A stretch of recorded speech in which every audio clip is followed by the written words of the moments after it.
When you fall into the rhythm of understanding what you're doing and why, you can allow your brain to relax and just soak in the therapeutic, repetitive steps and motions of knitting.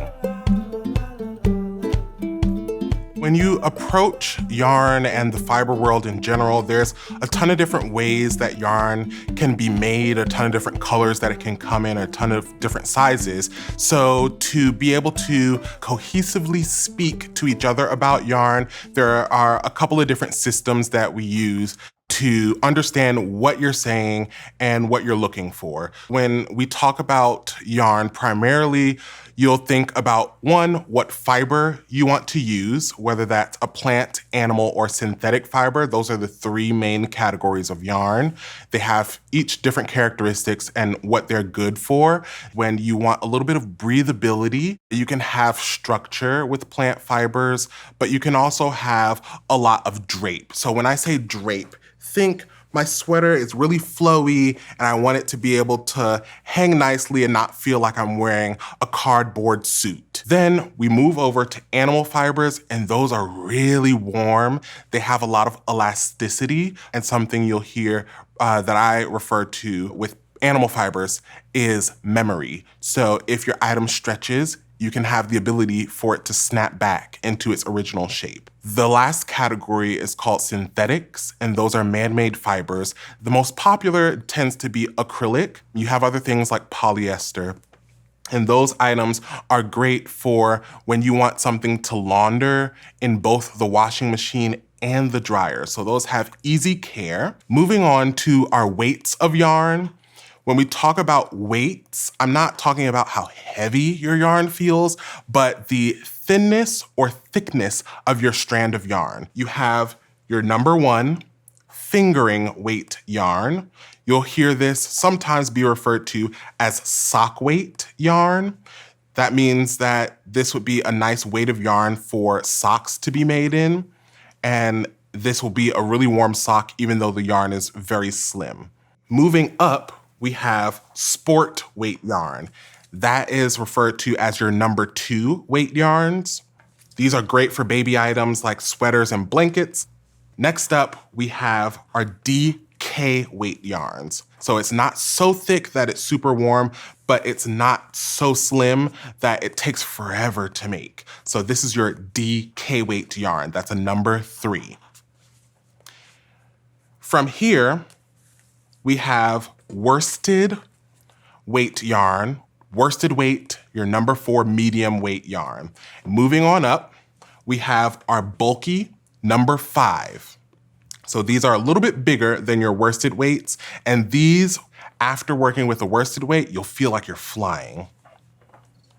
Finally, we have our number six super bulky. In this yarn, we have multiple, I'm going to unfurl this strand, and we have multiple smaller strands of yarn that compose this one final diameter of worsted weight. So this worsted weight yarn is made up of 4 smaller plies of yarn, and that's PLY. The more plies you have, the more round and clean your strand tends to be. So as a beginner, I'd recommend that you stray away from single ply yarns and work with a 4 or more plied yarn. The main things that I want you to notice when we speak about colorways is that we have things that feel more solid, like this orange. This is a semi-solid hand-dyed yarn. It looks, for the most part, very orange. Next up, we have our tonals.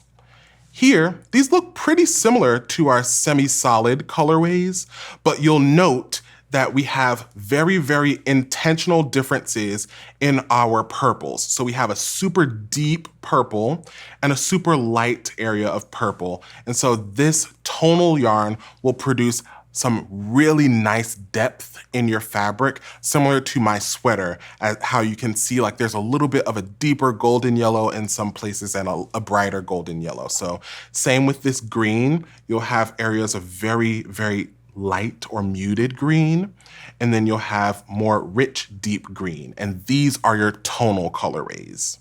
The two things that I want you to note here are speckles. So we have 4 kinds of speckled yarns.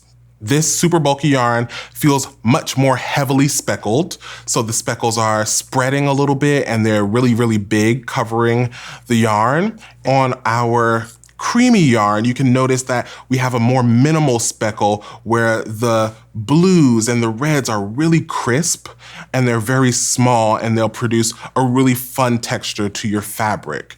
The last 2 specialty things that I want to talk about are your Stellinas, which provides this shimmer. So you'll notice that we have a shimmery yarn here, and you can see those little bits of metallic. The last thing here is a yarn that is super bulky, and this is called a tweed. So you'll see little neps of cream and dark charcoal just applied into our fabric. And that gives that really nice earthy, oatmeal-y feel to your yarn. The last thing you need to know when working with yarn of any kind is that some yarns need to be wound into a ball or a cake of yarn before you start working with them. And some yarns you can just go ahead and start knitting directly from. So when you purchase yarn from a big box store, those yarns generally come in this skein shape. And you can just pull a yarn strand from the center of your ball and you can start to work from the center. However, when you purchase hand-dyed yarn or yarn that's from a local yarn shop, which we love supporting small business, so those come in this shape. So when you go to the yarn shop, ask them if they can wind your yarn into a cake, which looks sort of like this.